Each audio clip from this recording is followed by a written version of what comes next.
feel like Kobe in the fourth quarter. This is the Dane Moore NBA podcast. We are brought to you by Prize Picks, coming a Thursday afternoon. It's February 26th. And on today's show, I'll be joined by Britt Robson in a minute to sort of bounce around some Wolvesy topics. Britt wrote about Ant this week, so we'll start there with what he wrote about in his column. Also, a lot of conversation about sort of the growth of Ant from Britt's column and what that's like for his teammates to kind of be fitting in around a target that's sort of always moving upward. That was a good conversation. I thought a lot on Julius Randle in there. You know, is Julius Randle a number 2 on a championship? What does he need to do to fit around Ant? All those sort of things. And then we kind of wrap up the episode with some more conversation on Ayo Dosunmu, extending on what Kyle and I talked about the other night. And then had to talk about Jaden McDaniels with Britt and just the game he had in Portland and this the angry version of Jaden seeming to bring out the best in him. We'll get into that as well. We did record this on Thursday afternoon, not long before the Wolves-Clippers game. So if you're listening to this on Friday or over the weekend, know that we don't have the context of whatever happens tonight in that game.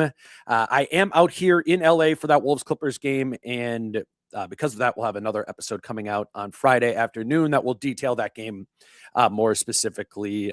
Just want to let you know that it's a little bit different of a schedule this week because I am on the road with the team for this 3-game road trip. Also, before we get started, I want to let you know that our friends over at Falling Knife Brewing Company are hosting a watch party this Sunday for the Wolves-Nuggets game, with proceeds from the day going to JC from Pack Tats. JC is the Nas Reed tattoo guy. He's the artist behind the hundreds of Nas Reed tattoos out there in Minneapolis. And he was unfortunately found to have a brain tumor in December. So if you don't have plans for this Sunday, head out to Falling Knife for the 2:30 game against the Nuggets. One, that's just fun, right? Be around Wolves fans for that. But $1 from every beer that is sold from noon to 5 p.m. will be going to JC's family for support at this time. Britt is actually going to be there from 1 to 2 p.m. hanging out. He wants to support. I unfortunately can't go because I'll be in Denver for that game. But yeah, if you can make it, go over to Falling Knife, watch Wolves Nuggets, get there early to hang out with Britt for a bit and support a cause that directly benefits someone from the greater Wolves community. That, again, is this Sunday at Falling Knife Brewing Company. Game starts at 2 p.m. or 2:30 p.m. and proceeds from beer sales go to JC's family from 1 to 5 p.m. That's this Sunday at Falling Knife Brewing Company in Northeast Minneapolis. All right, let's do it. Hour of Wolves talk with Britt Robson coming up next.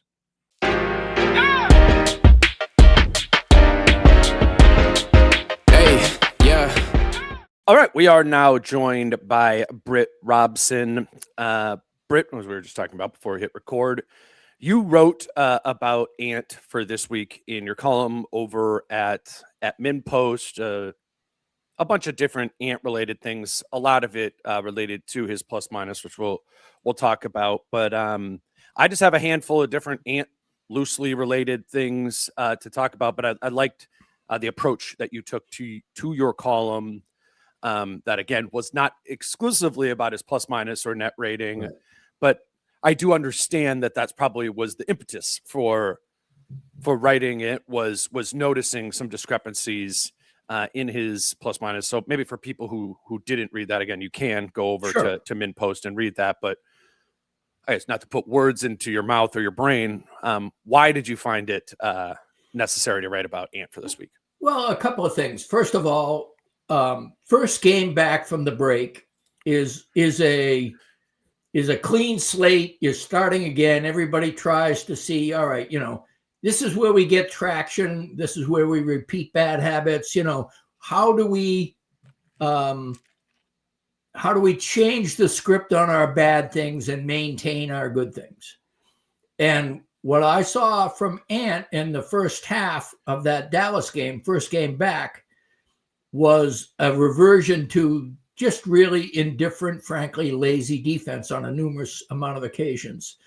And I have been looking at his plus minus and the fact that in terms of net rating, which is points scored versus points allowed when you're on the court, versus when you're off, but also mostly when you're on. The net rating for Ant is actually a negative net rating. Only Mike Conley is worse among the top 9 guys in minutes. That just seems ridiculous on its face.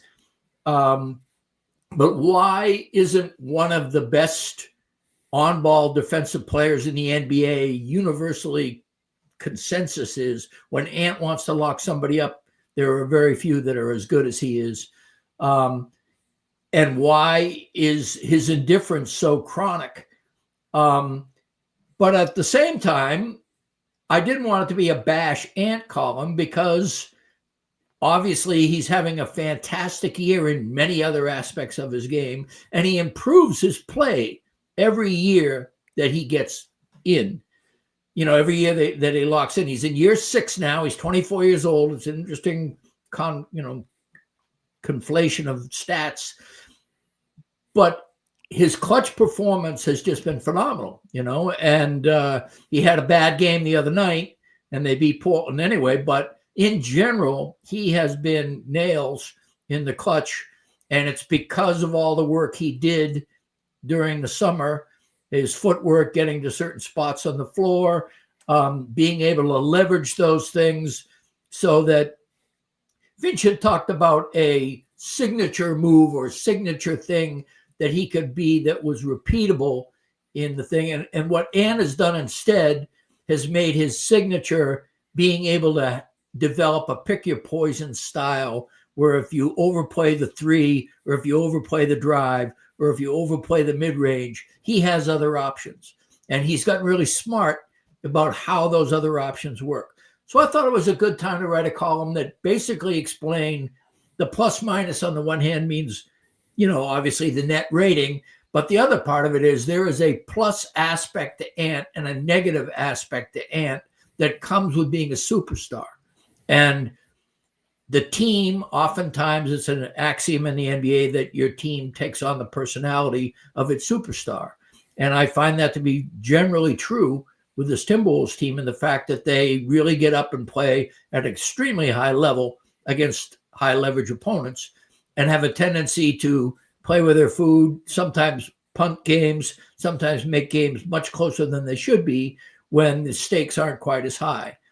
And again, that gets back to one of the things that's always irked me is that the team universally seemed to recognize this in preseason and actually braid about the fact that, hey, we're going to be different this year. We are going to be a team that uses our continuity to do the right things from the jump, establish momentum, get traction. And that has not happened. That was a ruse. That was either self-deception or just a lack of character in general. And it is the last 24 games of the season. It is the litmus test that they still have not passed or failed, but it is a great worry. I put down clutch and defense were my first 2 Ant things that I had down for him because I think they're the 2 things that have moved the most this season.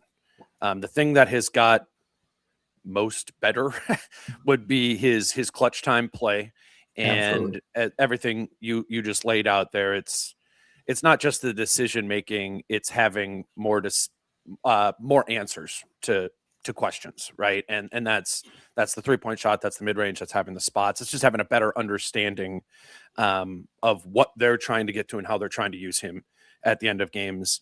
And that's the biggest riser and the biggest faller in Ant's individual game this season is the defense. And I would say, if I'm being honest, like all things equal, I think the value of the clutch improving and knowing that he's going to be better at that in clutch games during the regular season, but also in the playoffs when that's going to be more prevalent. I think it is a greater win than the defense falling is a loss because to some extent he's going to play better defense in the playoffs or in those situations. So I would say those things together are a net positive for. I would agree with that. Yes, on the season, though it's somewhat theoretical, right? And the variable I keep coming back to in any time that I have a frustration with something Ant is or isn't doing is we could point to like laziness or indifference and those sort of things. But what about fatigue? You know, that is a factor in this. And to the Portland game where he did not play well in the clutch for one of the only times this season. They wore him out, right? Right. Like that doesn't feel like we're making an excuse necessarily, more so than like they did wear him out so that Ant was not able to elevate to his clutch levels. He told us about that in the locker room after the game. This isn't just us like watching and being like, oh, he started missing shots. He wore out. He said he wore out after the game there. So long-winded, but while I think the clutch increase versus the defensive dropout is a net positive, I think in the playoff context, it still needs to all go through the filter of does he have enough energy to be able to take on the clutch offense, take on the elevated defensive role that he has on this team now that they don't have as many defenders, on top of having a gigantic usage rate in the other 43 minutes of the game.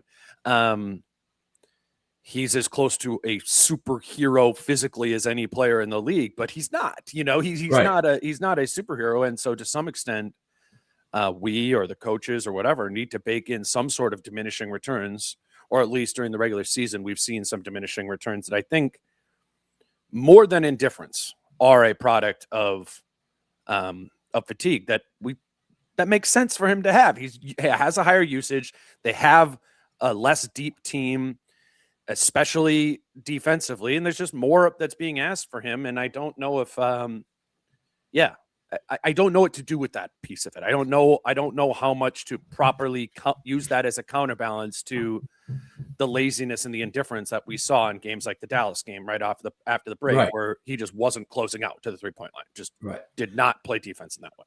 Yeah.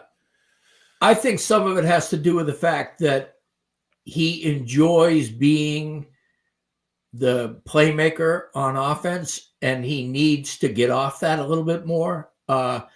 I agree that there's not a natural point guard on the roster anymore. If you discount Mike Conley right now, Ayo isn't it. Ragu isn't it. I mean, they're both actually very capable combo guards, I think. But I think that he needs to relinquish a little bit. He worked really hard in that Portland game because they were not only getting him 94 feet, but they were getting him in the midcourt right over the line in terms of engagement. A lot of his baskets came through multiple screens, cuts, crossovers, just a lot of work. It was very few catch and shoot opportunities for him in that game. And so when that happens, obviously, by nature, somebody else is more open than they otherwise would be. And his assists, and people rip on this more than I do. I think he's done a lot of hockey assisting, and he has, in fact, gotten better in terms of understanding second possession of the ball sometimes is a better look for him. So when he passes the ball, it isn't always an assist, but it's enabled to get him back into a better position on the return pass. But I do think setting people up for passes that are assists as well as passing the ball to get better position are two things he needs to do more often. Yeah. Do you think he can?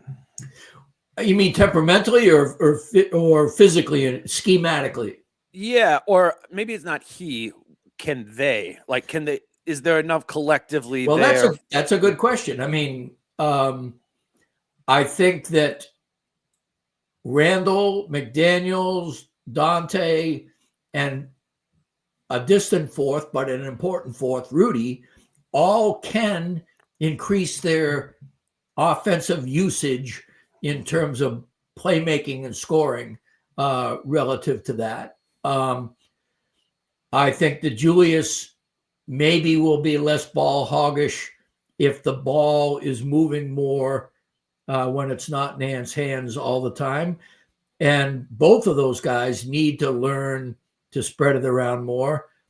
We saw a game, I guess it might have even been the Dallas game. Or no, I think it was the game after that, Philly game, where Dante had made 3 threes in like the first 10 minutes and didn't see the ball, or if he did, wasn't in shot position. He had 5 attempts overall in the game, missed his last 2. That was, Finch talks about that being, a gross oversight on a regular basis, which begs the question of why it doesn't get fixed. But yes, the short answer to your question is I think they can be better at it.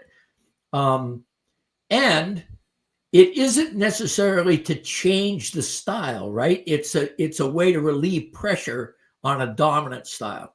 Mm-hmm. So that if you're moving the ball around and people are scoring, it's kind of like what OKC does with SGA a lot. SGA almost always winds up, taking the most shots, having the most points, but it isn't. You can tell the possessions where SGA is going to get his and the possessions where the ball finds SGA just because it's the best pass. Right. And I think they need to get into that kind of a blend a little bit more. One thing I had written down was, how Ant's teammates are adjusting to his ascension, right? From being, even just a couple years back, all-star, right? Yep. Top 25 player in the league or whatever, to what is now a top 5, 6 player in the league. And, with that comes with more usage throughout the game, more primacy that he has on the team. And I think part of that for his teammates, just on the fly, is an adjustment, right? Like if you're Julius Randle, okay, Ant is even different than he was 18 months ago when Julius was traded to Minnesota. For Rudy, Ant is different than 4 years ago when he got here. For Naz and for Jaden, I mean, they've seen all the different stages of it, and it's great to have a superstar player ascending in this sort of way. Nothing can be taken negatively from that. I do wonder from a teammate standpoint what that's like to navigate. Well, it's not like if you're Naz, right? It's not like I'm getting worse, right? It's not like I've gotten worse at basketball over these 6 years I've played with Anthony Edwards, but he's gotten better from already this high status point. So do you know what I'm saying? Like, yeah, I know exactly what you're saying. I think that, thing. Again, I'm a little bit more optimistic if you narrow it down to certain players. I think it hurts Julius, quite frankly, because he's a 11, 12-year vet, whatever it is, who has been the top guy on like a resurrected Knicks team, and a number 2 high usage guy on some other very good teams. And he's already ostentatiously taken a step back and become more of a distributor, playmaker. He leads the team in assists, so on and so forth. There was a play the other night in Portland where Ant was so wide open in the corner, and Julius just basically forced a missed shot out of the triple team that was as bad as I've seen it. And that's inexcusable. And that's when something needs to be addressed. And maybe it comes from the fact that Ant was trying to get back into a rhythm that he had and was fatigued. And Julius said, well, I had a bad first half. I was in foul trouble. I'm feeling good now. I've done this before, or I've taken over late. But it was a misjudgment. And he wasn't ready to really take over. And Ant was wide open in the corner. That is the kind of chemistry thing what you're referring to that is worrisome.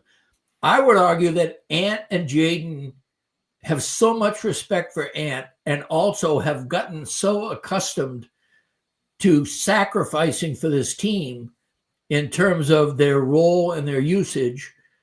I mean, Ant being the top guy has never been a threat to either one of those two guys. Instead, they pretty much said, all right, here's what we do. We leverage it this way or this way. So I would say, and Rudy is another one veteran, used to getting the ball in certain spots a lot, having a pick and roll partner, in Mike Conley that is no longer there, having being seen a lot. It's an adjustment for him too.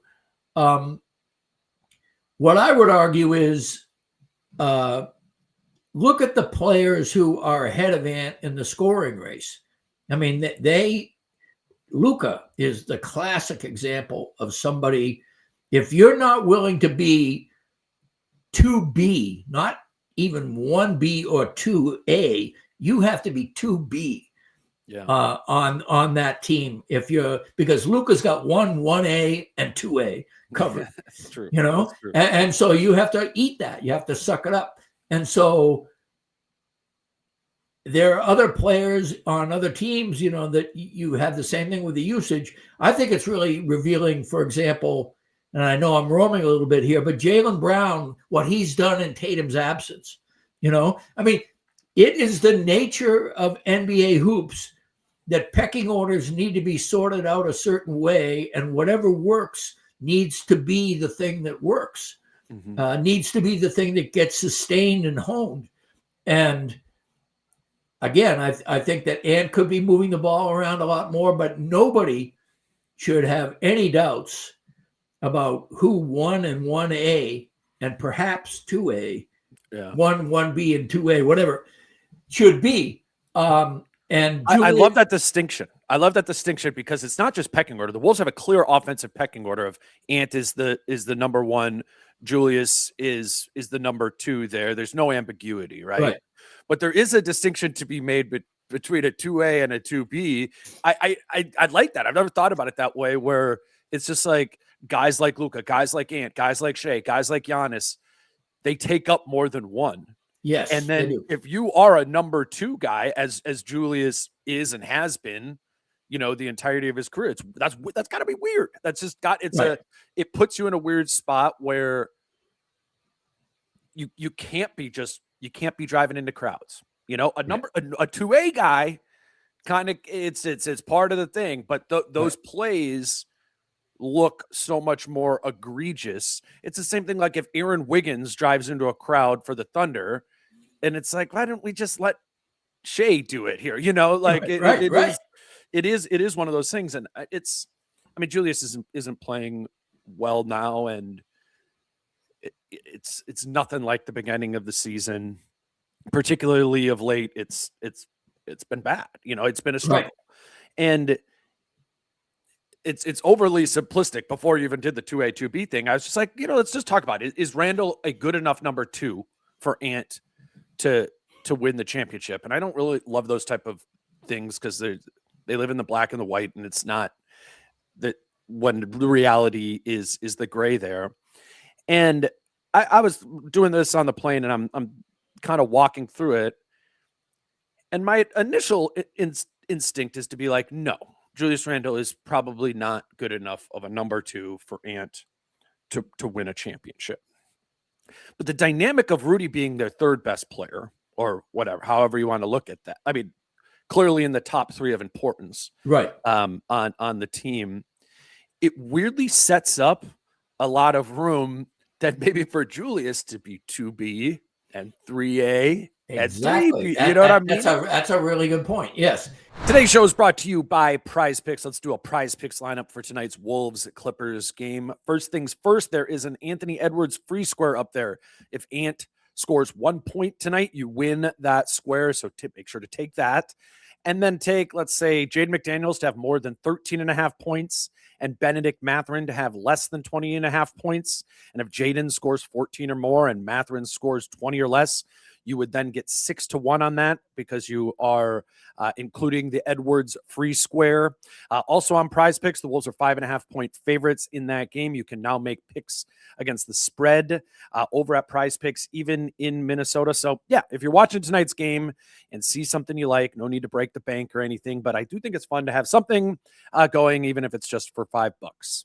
You know the deal. There's always something going on over at Prize Picks, and now a lot more you can do with futures and point spreads, all on the teams tab If you don't yet have a Prize Picks account, all you have to do is put in the promo code DANE. When you sign up, you'll receive $50 in lineups when you play your first $5 lineup. It's prizepicks.com or the Prize Picks app using promo code DANE. What is fascinating about that is Rudy is 1A, 5A in terms of offense, defense. Right. And so, he's one of the more lopsided offense defense guys in the league. And it's complicated by the fact that if you feed Rudy a little bit, it doesn't take a lot. Just get him some buckets early. And he's a happy camper and he plays really well. That's the thing. The happy camper part is the tricky part about this, because there's times where Julius isn't going to be a happy camper. Rudy's not going to be a happy camper. And it's complicated by the usage of Ant and the limitations that both Julius and Rudy have in their games. I don't envy needing to navigate that from Finch's perspective. Right. Well, and Finch's perspective is he's put his markers down, and it is a fucking bold marker to put it down on Julius Randle yet again.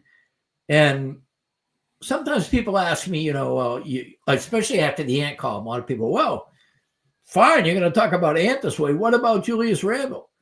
And my answer to that, quite frankly, is I spent the first 2/3 of last season devoting almost every third column to a bitch about the fact that Nas wasn't starting instead of Julius Randle. You did. and Finch held his position, and lo and behold, they went on a 17-4 season-ending run, albeit against negative, bad competition, and won the first 2 rounds, albeit with Curry hurt in the second round. But the point being, Finch was right. I was wrong. And I'm not stupid enough to think that less than 12 months later, I can hammer the same point and say, Finch needs to do this. I can say, I think we're in danger of Finch thinking that the second time is again the charm. I have my doubts, but my credibility isn't as good as Finch's credibility right now, Right. And so it's one of those things where I hesitate. People know where I stood then, and where I stand now is I hope he's right again, but I have my doubts. And I think it is a different dynamic, and one of the dynamics is it's a timeline issue. Anthony Edwards is better. McDaniels is better. Nas is better. They're coming into the primes of their careers, and that is this whole tension that we have. It happened during the Giannis trade, where I was so adamant against the Giannis trade because I see a future where prime, McDaniels, Nas, Ant in their 7th, 8th, 9th seasons together, and yet all under 30 years old. That's almost unheard of. That's like Spurs, And so. But is it good enough? Well, I mean, one of the things we've seen is that Jaden McDaniels and Nas Reed are having the best years of their careers, and so is Anthony Edwards. And so I don't know if it's good enough, but I know where the arrow is pointing. The arrow is pointing upward. Yeah, that's true. and also, this presupposes that the general manager, Pobo, whatever, the coach, they can't do anything with the attendant debris around the roster. It feels to me like, I'll just say it just flat out. This is a referendum. The next 24 games and the playoffs is a referendum on the Finch-Randle partnership. Mm-hmm. And if he's right again, he has every right to just, throw up the middle finger, do a dance, whatever he wants to do in the face of all these people who are saying, you can't do this. He did do it last year and it was successful. He's doing it again and the jury is out. I am a skeptical jurist, but right now I have to say he's been right more than he's been wrong about Julius Randle. So let's see. I certainly hear all that, and the anecdotal evidence of Julius's close to last season in the first 2 rounds of the playoffs. What he did is a strong statement in the Finch was right, whatever narrative there. I always wonder about things that are just one simulation. You know, what if we did it 10 times? What if we did it 100 times? And again, I go back to the number 2 thing, which I think is the way Finch is thinking about this is what's the best, like, can this team win a championship now? A, and B, how do we do that? And I think his vision is that we can only be contenders if we do play through Julius and do it this way. The other path does not have the ceiling of it. The Nas and Jade, giving them more of it and replacing Julius doesn't have the ceiling to it. I think that's what Finch's thinking is there. And I think that is only justifiable because Rudy Gobert is on the team. I do think Julius Randle can be a number 2 on a championship team if all the other things line up well and break in your favor. Plus, your third best player, Rudy Gobert, is on your team, who needs very little on offense and gives you a lot defensively. I think Rudy Gobert's presence is what makes it possible for Julius Randle to be the second best player on a championship team. And obviously, that is absolutely true. You only have to look at the Nas Randle front court minutes to know that. Yeah, right. One of the things I do have to say here is can I say one last thing? Yeah, by all means. Yeah, go ahead. Just because I'm opening this up that it's a possibility. I do think it's narrow. I think it's a very narrow path of all the other things need to click in. Jaden needs to play well in the playoffs again. Nas needs to play better than he did in the playoffs before. Ayo needs to become something that he has not been before. But if all of those things underneath 1, 2, and 3 come together, I think there's a world where that they can be labeled as contenders because there's that weird dichotomy between Randle and Gobert that looks bumpy but weirdly makes some sense too. Right. No, I agree. So just narrow. I wanted to say that. Like, no, and I'm glad you did, because it actually, if I managed to keep quiet for another 30 seconds, it would have strengthened what I was going to say anyway, which is that to make that happen, we can't keep, and by we, I mean Finch, is Julius Randle a fragile person? What's going on here? I mean, this constant aggressive defense of what we see here. I feel like if you're coddling your 12-year veteran who you're making your primary playmaker, and you're not able to say, hey, play some defense, 24/7, talk about plus minuses. The stats on Randle's plus minus are cat-like. They are much, much better by double digits points per 100 possessions on offense and double digits worse on defense. He is the worst defender in terms of net rating on the floor on defense. And he is the best on offense. A lot of that differential, is because, right? Yeah, differential. Yeah, exactly. And his net rating is actually better than Ant's, but a lot of that is because he has Ant as his teammate on offense and Rudy as his teammate on defense. He doesn't have to be the alpha either way, but I do think Randle either needs to get some tough love or he needs to have the same kind of awakening that he had coming back from injury about a year ago right now, because this is crunch time and he is slumping, maybe too strong a word, but he is not playing good basketball, not his vintage basketball, and he's not enabling this team to sustain some of its highest potential developments. And you expect more from that guy. And the fact that Finch continually makes excuses for him is troublesome.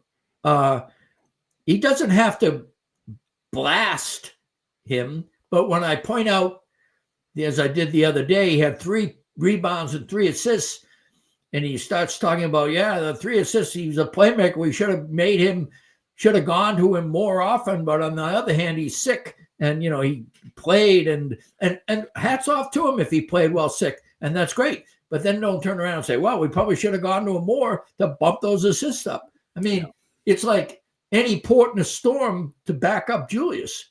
It doesn't hold water. Yeah. So then my question would be why? Why is he not? Does he not bring tough love ever? Because this is ever. This is. It's not that he rarely brings it. It is a never situation. Well, because they have a relationship that they understand has gotten really, really good play out of Julius Randle up to this point, but the returns are diminishing. And I'm sure, Finch isn't stupid. He understands that the returns are diminishing right now. And I don't know what he's doing behind the scenes. And I don't know what he's been doing all along behind the scenes. I said the same thing about his relationship with Ant in the column I wrote. Finch, as Rudy Gobert learned a couple weeks ago, is very, very protective about what he says behind closed doors to his players. And a lot of players swear by his ability to make everybody accountable. We don't see that. And all I'm saying is you judge a coach by a team's performance, precisely why I am saying that Chris Finch was right last year and I was wrong. But that litmus test is there again, and this is his path. And so, again, it's going to be a very interesting 6 weeks for the Finch-Randle tandem because it's high drama. I mean, the stakes are really high. Randle, there is Naz Reid waiting in the wings as a fantastic power forward in that starting lineup. That would really suck the life out of an already pretty lifeless bench, but especially if Randle couldn't adapt. But the point being, there remains so many things going on with this team this late in the season. Ayo has not been the answer right now off the bench. I saw an Oklahoma City team last night without like 4 of its top 5 guys. Jay Will got 30. 2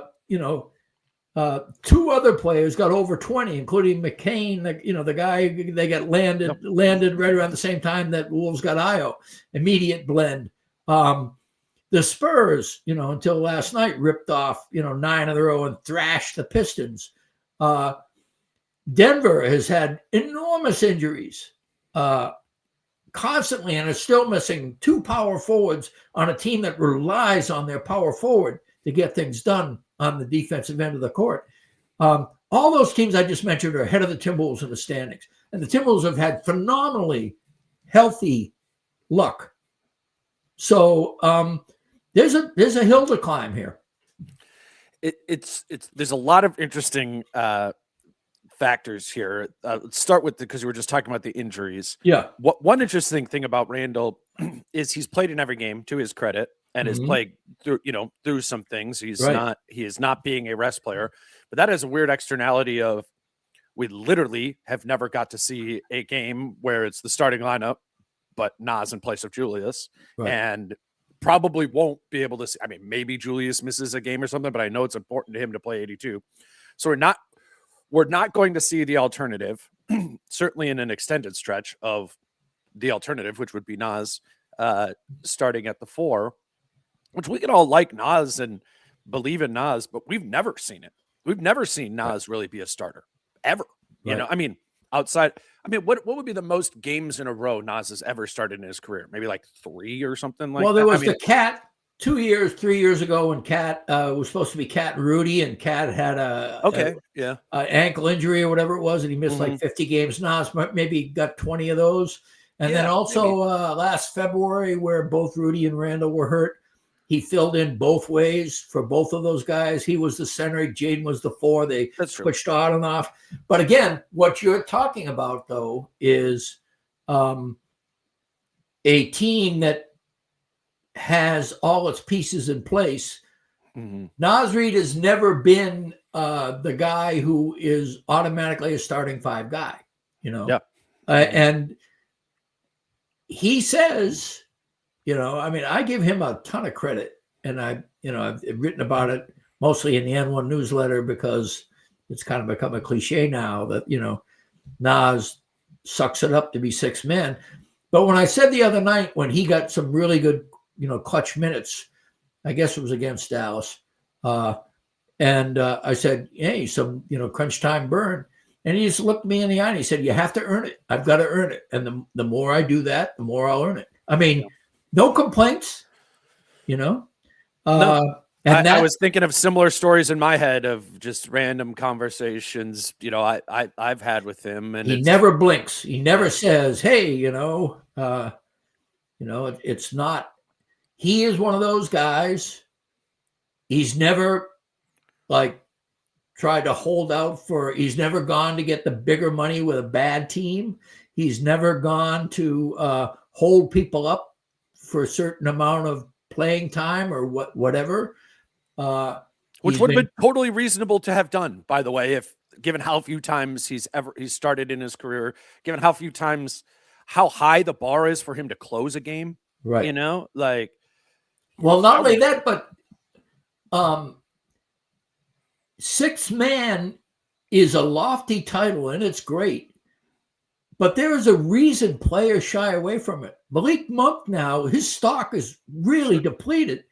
Peyton Pritchard is given a lot of credit, but compared to Jaylen Brown and Hauser is now in the starting lineup as well as him and everything, but there is something that the shine gets taken off you.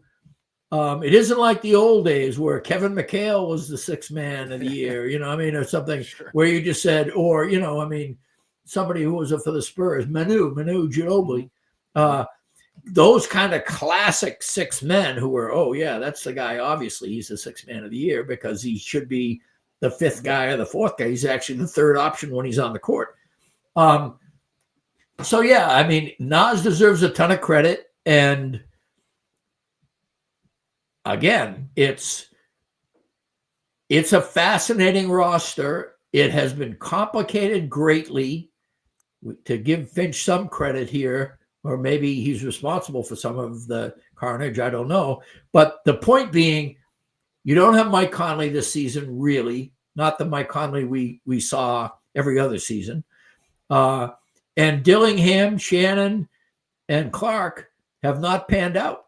And so that's four guys, 3 of them backcourt players. That's rough.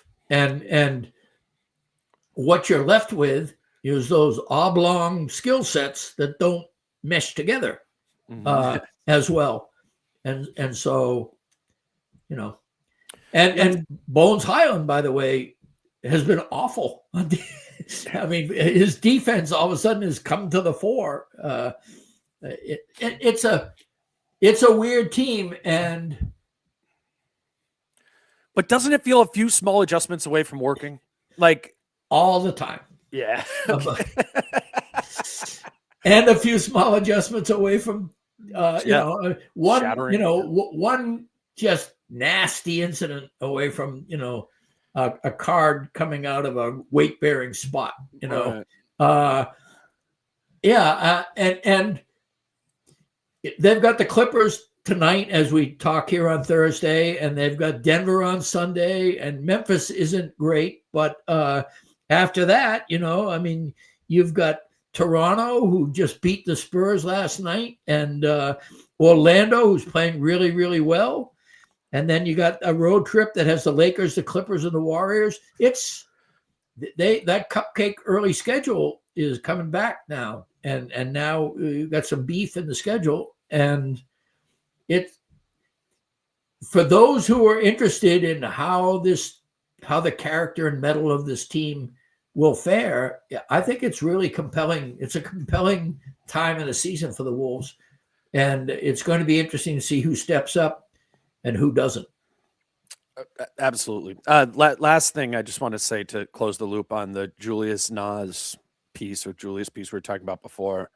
I just remain fascinated by this summer to see how this organization, from the front office to Finch down the line, the way they decide to show their cards about this front court situation and Julius specifically, and whether or not they will choose to continue to prioritize him to the degree that they have for seasons beyond, because I think we have a put your cards on the table situation here coming where they're going to need to pick, but they're going to need to let go of one of the expensive bigs. I would be shocked if they didn't, and Johan Berenger just didn't play again next season. Well, I think that is precisely why there's as much rope being extended right now.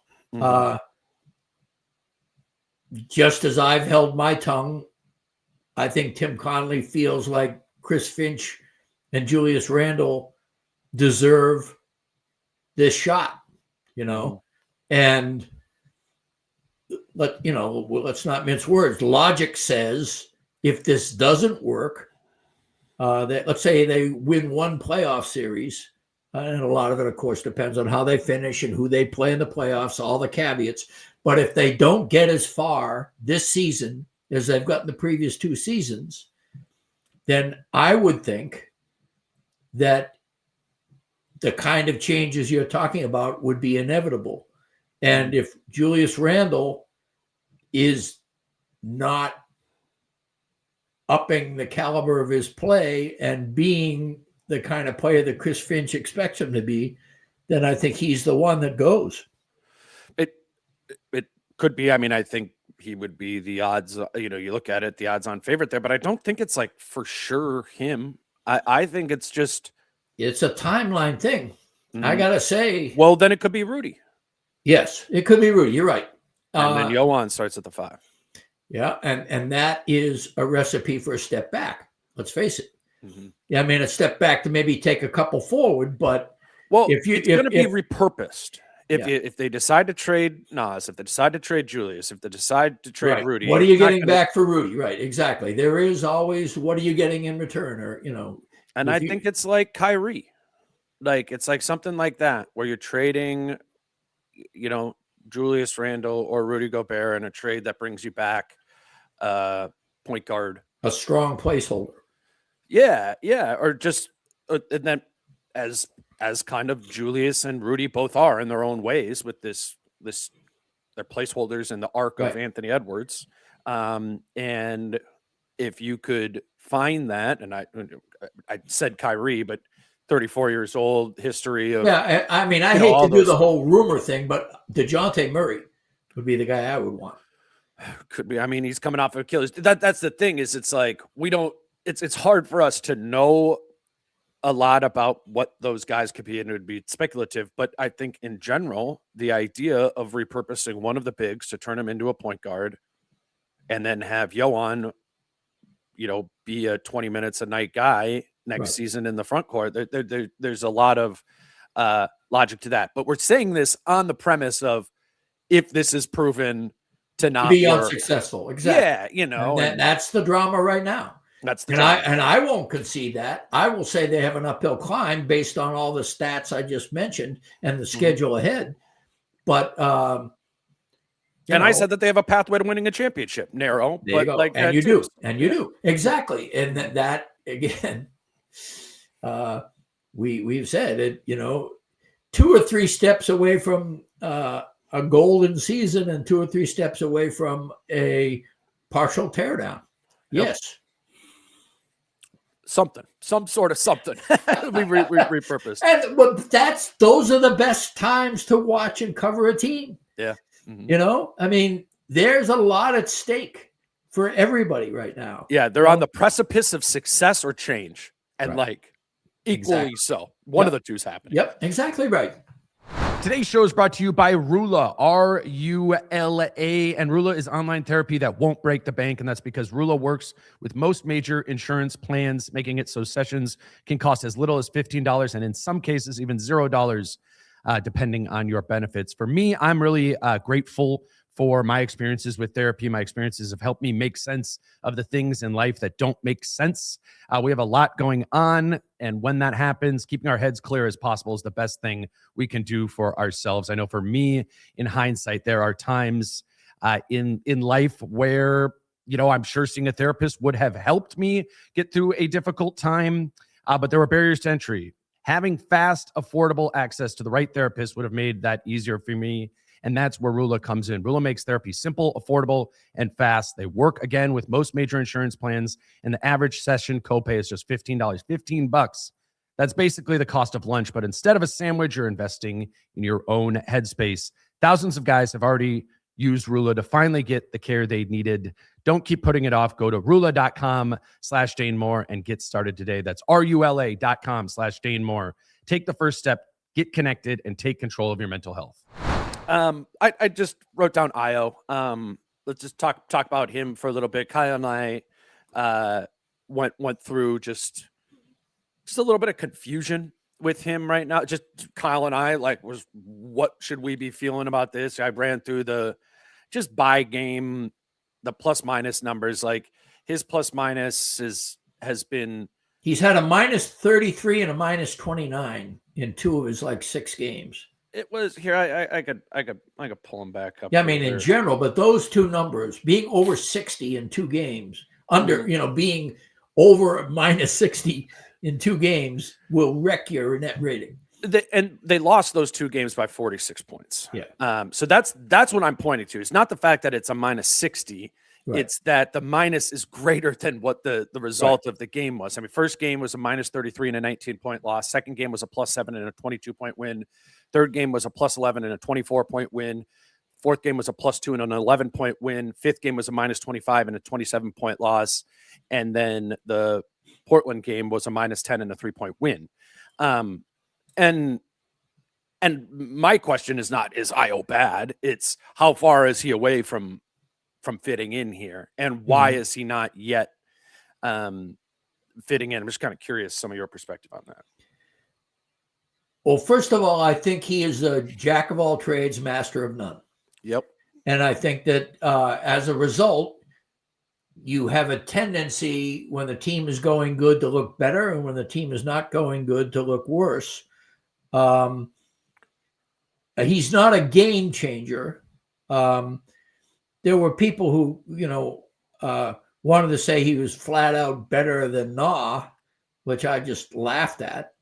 He's not. He's not better than Nickeil Alexander-Walker. He's got some things that are really, really strong, but he doesn't blow up screens and negotiate out on the perimeter. He doesn't defend that way as well as Nah does. He doesn't have a sense of shot selection, and part of this may simply be unfamiliarity with the offense, but he doesn't know when to take a drive, when to take a shot, when to get off it. His role, is, the more I think about this, it is more a matter of familiarity here. But it also is a matter of the fact that the Wolves have not had a bench personality aside from Nas is going off or Nas is cold. That has been their bench personality the entire season. And to find capable things, I was excited about Ayo and Bones being like a jet fueled pace. I'm a big pace guy in terms of the offense. For whatever reason, that has begun to crap out lately. Part of it being that Bones has not been good on defense at all.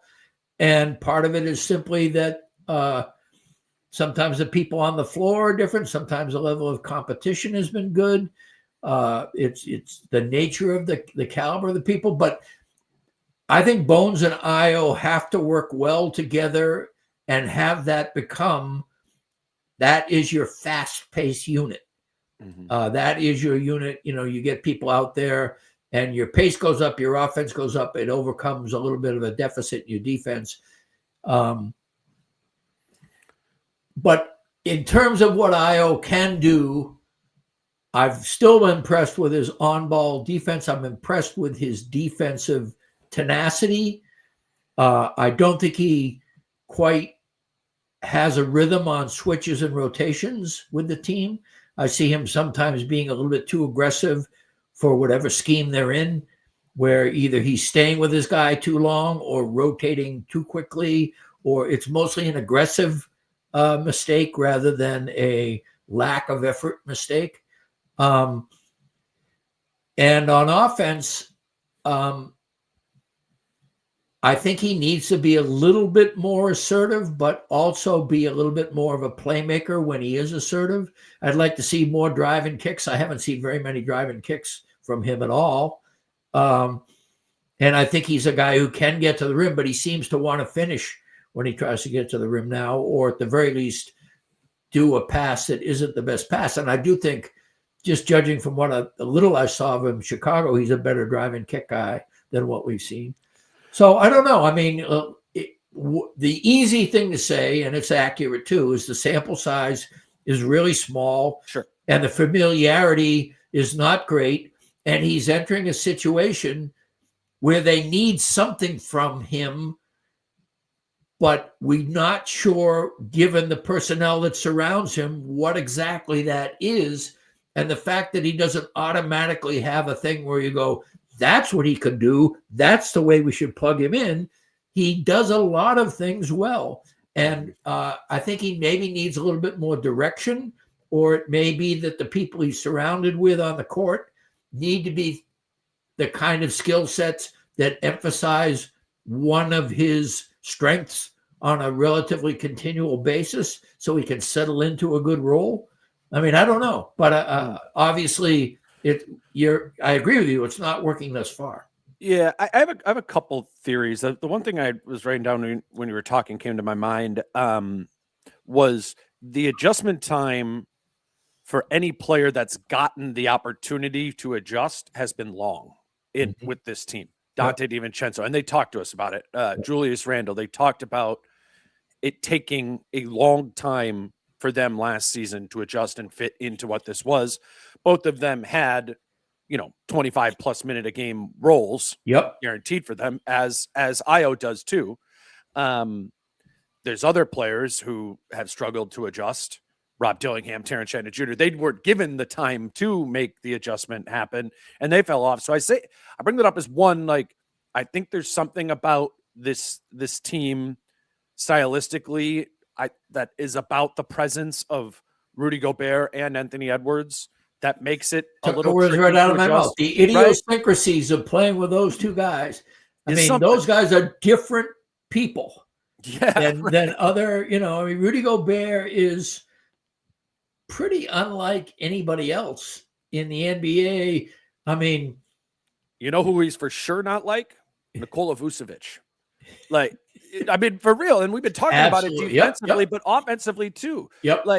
There's the environment that Ayo is being asked to jump into is very differently defensively because of the difference between Rudy and Vucevic. But I've been thinking more about the difference offensively. That Bulls team was not only playing fast, but they were playing 5 out for years. Yeah. Right. That's how they play. Vucevic is up top. He's in delay. He's a pick and pop at the top of the floor type of guy. And the interior of the 2-point range was open for that team. And it was something that really fit, or either really fit Ayo's skill set, or he got really comfortable with. Mm-hmm. And also we talked about drive and kick. He had more options on the drive and kick than he does now. Oh, and there's less help when you're playing 5 out.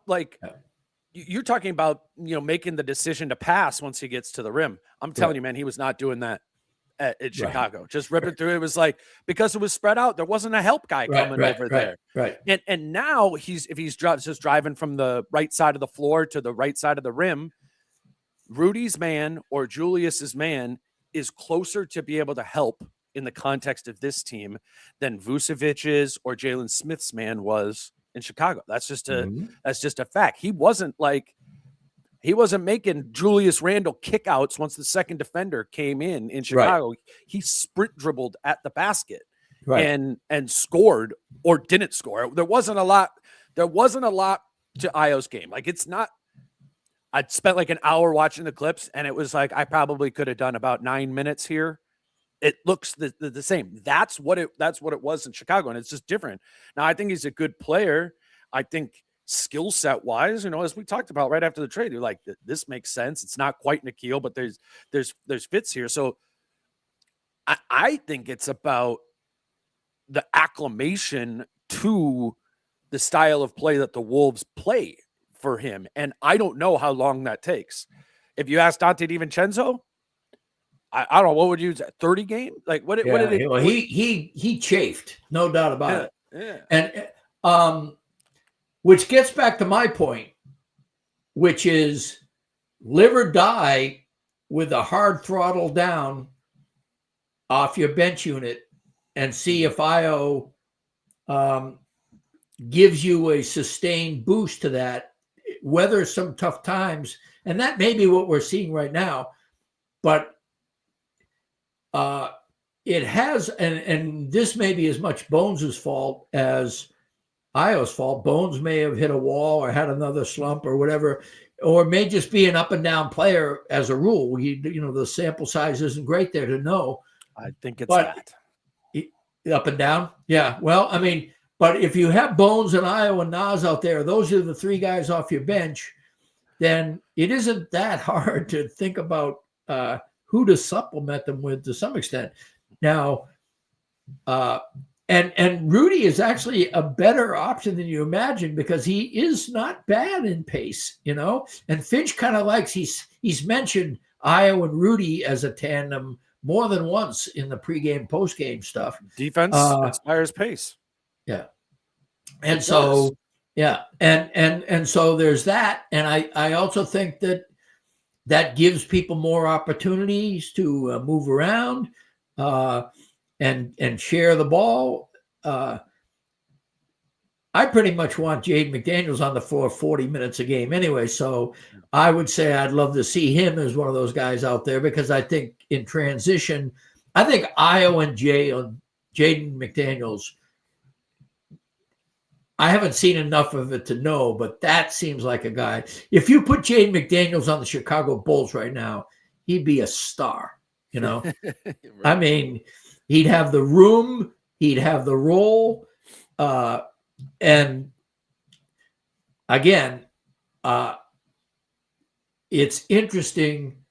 The way the rotation goes right now is still in flux because we had four guys kind of disappear. And they're still reeling from that. It's still an impact.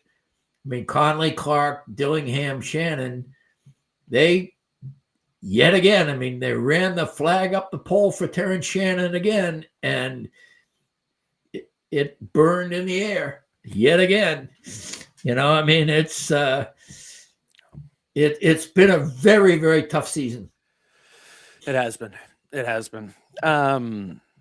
Well, we didn't really, Kyle and I talked about McDaniels the other night a bunch, but that's up there as one of Jaden's best games of his career. Let's close on that. It was a crazy game.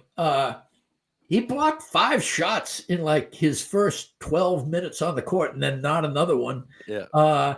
And yet rammed home threes. The guy, he had, first of all, let's preface it by saying his first 2 or 3 games out of the break were awful, as bad as he's played all year. Mm-hmm. And I think he was due. I think he was kind of pissed at himself. I did notice you had a thing when you were in Portland, they're talking about anger and Jaden McDaniels and the connection between the two, which I thought was fairly perceptive. I do think that repressed, angry Jaden McDaniels is a really good player. Yeah. And I think that. Can I play that clip? Yeah, sure. Should I do the Finch one or the Ant one? Either one. I think they're both. I mean, also, I'm just remembering when Sissoko or whatever got knocked down and went at the guy, and Jaden just wrapped him up and threw him into the crowd. It's like if that guy had come back, it was going to be. And I remember you and I were talking at a recent home game, and I said, Jaden's going to hit somebody. I mean, it was just when he's not playing well, and there's also a guy that is a jerk on the court that he feels isn't getting, his comeuppance yet. And then, the self slam dunk to top things off, complete with a forward roll. And, just he's a nasty dude, man. It's a good thing, when he's on your team and he's playing well, it's great to watch. But I can see why other franchises would dislike him a little bit. Right. I don't totally get the sense of that. Maybe I'm not paying attention to other fan bases that much, but I don't know. Like, it just is getting to the point where he's angry. Yeah. Well, and if he's irritated, he helps more. I'll play the clip here. He's one of those players where it's almost he looks angry on the floor, or something's going on there. Maybe as a coach, you would, with another player, try to reel that in. But do you try to? I have a hard time understanding what's going on inside of Jaden at any given moment, so I don't necessarily try. But he's done a really good job of funneling that energy, that focus to his game, and I trust him. Absolute facts there. Does anybody? I mean, Ant apparently does, but who knows what's going on inside of Jaden? I don't know. Did you see the clip I posted about Ant on this? Here, I'll play this. He pretty much said the same thing, but I think he knows more than he says here. Well, we'll see here. Okay. Good at that finishing. Oh, the one he bounced. Oh yeah, I knew that was coming. Yeah, that's his go-to right there. Yeah. It seems like with him, it's almost like when he looks mad, he's like playing better or something. Like what? Well, I don't know what it is. It's like I don't know. It's hard to really like. Like if I was you, I wouldn't even try to figure it out. Like I don't even try to figure it out. That's exactly. I'm just happy. Yeah, I'm just happy he got 30 or whatever it is. Yeah, I'm not. I don't even try to figure it out no more. I just be like talking shit to him, try to amp him up. But you know how he is. He's just straight face. Well, we're trying to figure it out because I think it actually makes a difference. It's like the angry version of it's seriously logical. Like the angry version of him or more irritated version of him makes it so he's like, I'm gonna on defense, like I don't care if you're gonna screen me, I will run into you. Like the anger like propels him through that is not a fun job. Being in 60 possessions a game point of attack defender, like shoot me in the head. That's exhausting. You're getting clipped all the time. And I seriously think like the anger is what powers him through doing that like largely thankless job a lot of the times. And sometimes Jaden doesn't play well every game. Jaden doesn't bring it defensively every single game. But in those games, I don't think it was the same like agitation that he had. The agitation's like a superpower for him. Yeah. And I also think that he doesn't get a good whistle. I've said this before, but he is not a suffocate you on defense guy. He has long arms and great, sideways motion. He is a parallel to you at all times defender when he's on. In other words, he's not trying to snuff you. He's the opposite of Randle, who only knows one way to play really good defense, and that is to basically just get inside your jersey. And Jaden is not a get inside your jersey guy. He is a guy that waits for you to do things, kind of knows it's coming, and keeps his distance until it's time to collapse that distance. The problem he like pulls the chair, like he starts pulling the chair at the top of the key, and he's like, "I don't care if you're trying to hit me. I don't care if you're trying to hit me," and he's just waiting to use his long arms. But the problem with that is that refs do not give him the aggressive leeway. Aggressive defenders get leeway. The guys, the Dylan Brookses who foul every other play, and they call it maybe a third of the time because a lot of the times it is borderline. Jaden McDaniels gets a bad whistle because of his style. And that's too bad because it's a really kind of a brilliant style, especially when he plays it well, where the guy he's guarding has the illusion that he has more room than he actually has. And it's one of the reasons why he's one of the most, versatile defenders, why he can guard a maxi 1 minute and a center the next, but to the other night, the 5 blocks in 12 minutes is like one of the coolest things I've ever seen. Portland just kept coming at him, and some of them were on ball blocks, some of them were weak side blocks, but he was clearly rim protecting. And I've said it once, I'll say it a million times. As much as I know that on-ball defense as a wing stopper is his calling card, I look forward to the day that the Wolves are able to, at the very least, put him in a minority timeshare in that role and let him roam in the front court, being a rim protector and a rebounder, because that guy, and by the way, Jamal Crawford, you didn't hear the broadcast, but essentially Jamal Crawford didn't know that Jaden McDaniels was a good defender, which is crazy. He thought, he's a competitor and he's a scorer, but I didn't know he had this dog in him or whatever he said. It was just, and they're both from, he mentioned Federal Way half a dozen times and that whole thing, but it was kind of interesting because, and then he wound up calling Jaden McDaniels the most underrated player in the NBA because the guy had just shown turns up. out I had no idea.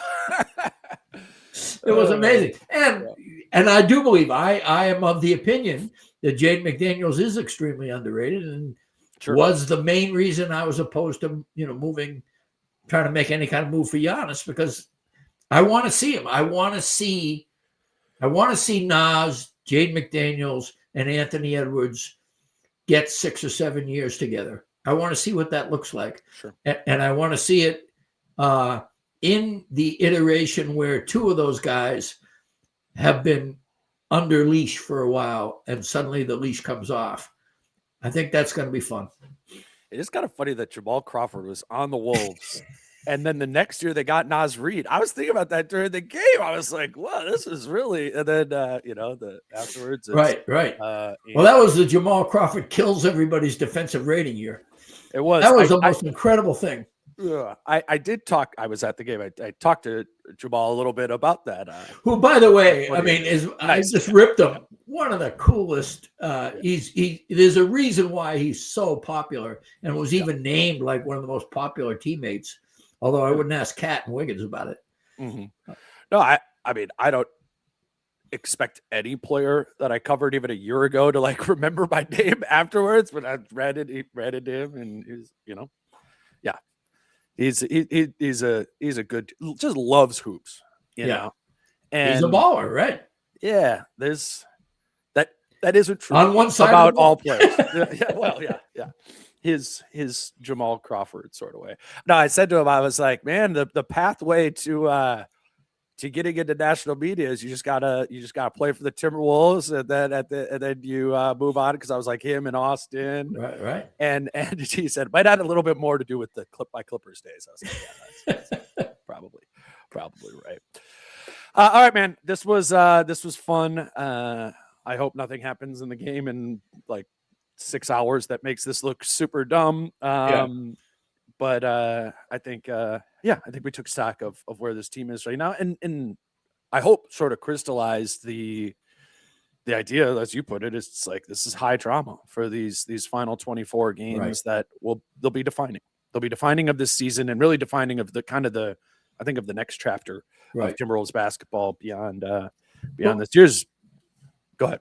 Before we go, you're going to be in Denver, but I'm going to go to this thing at Falling Knife. For the Nas Reed tattoo guy, JC. JC, who's had a lot of mental, physical, medical complications, and I'm going to show up, at 1 or 1:30. There's going to be a lot of people there. It's going to be a good time. Falling Knife has got some great new beers that they were kind enough to give me on my way out the door after the last thing that I enjoyed immensely. Anyway, it's Sunday during the game. I'm leaving before the game so I can watch it in front of the big ass TV and take notes.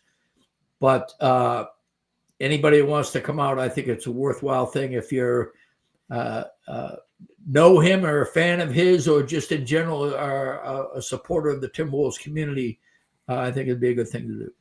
Absolutely. I actually you probably have already said it somewhere. No. But I'm glad you did, because I didn't know if you were going to be there. So when I record the open, I'll mention that that you're going to be there as well. And yeah, like we've had just many positive experiences at not only Falling Knife, but the Wolves community and the fan base. And I mean, it's the reason that there is such a big fan base, and specifically this mold of like,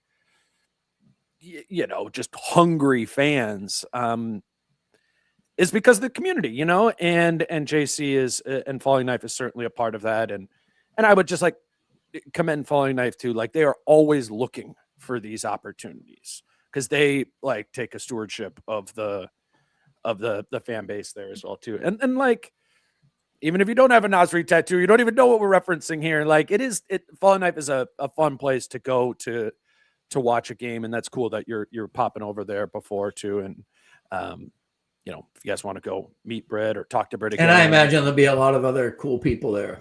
100%, yeah. I won't be able to be there because I'll be at the game in Denver, but I'm glad we kind of bookended the episode with that. It is to raise money for JC and his family. A portion of the beer sales will be going to him and his family there, along with the opportunity to donate and other things there as well. So that's at Falling Knife this Sunday for the Denver game. You said you'll be there 1:30. So if you want to come early, I'll probably leave around 2 to get home by 2:30, but I'll be there by 1 at the latest. Yeah. Perfect. So yeah, keep that on your radar for this Sunday at Falling Knife. And I will be back tomorrow after this episode. I'm going to kind of go solo and do to start the episode, just do kind of 5 takeaways from whatever happens in the Clippers game. And then after that, I'll be joined by Matt Moore, Hardwood Paroxysm. Oh, cool. You know Matt too. And he sees everything. He's one of those guys that just inhales basketball all the time, has an open mind, original thinker. It'll be a good conversation. Yeah, I wanted to kind of talk about, he's based out of Denver, and while he doesn't, he doesn't cover the Nuggets specifically, he's there and around that team all the time. Yeah. So there's some of that, but he also covers the NBA more nationally. And I want to talk to him about the top of the West. And kind of get a perspective that isn't me or Britt or right. No, it should be a great conversation. So that'll be coming up as well too. It won't be come out first thing in the morning because I'm going to be recording that with Matt. But on Friday afternoon at some point, I'm also on the West Coast. It's going to be a little bit later.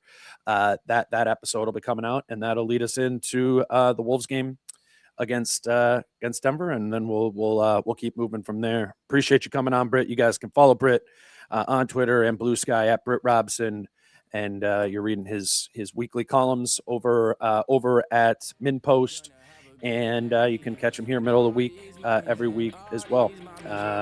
So until tomorrow with Matt, he's Britt, I'm Dane. Peace out. How I'm feeling, man, I hope it never stop, yeah. Green and hot so you can find me in the crowd, yeah. Don't let standards ever bring you down, yeah. Hope you dance.